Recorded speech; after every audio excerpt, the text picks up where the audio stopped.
আমি আগবাঢ়ি যাব পাৰোঁ, আমি ভালকৈ যাতে আমাৰ কুটিৰ উদ্যোগটো আগবঢ়াই নিব পাৰোঁ তাৰ আলোচনা কৰিবৰ কাৰণে আজি এই সাধাৰণ সভাখন আহ্বান কৰা হৈছে।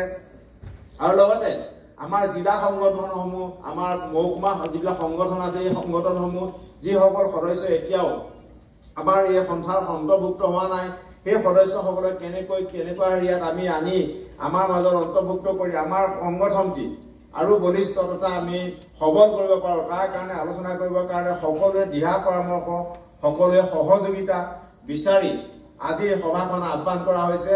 সভাৰ উদ্দেশ্য ব্যাখ্যা ইমানেই, আৰু মোৰ বিশেষ ক'বলগীয়া নাই। আপোনালোক সকলোকে পুনৰবাৰ ধন্যবাদ, কৃতজ্ঞতা জনাইছোঁ।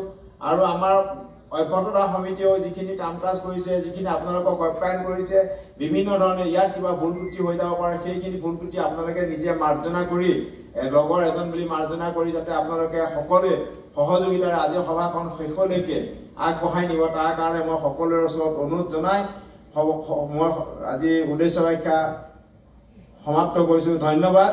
জয় আই অসম।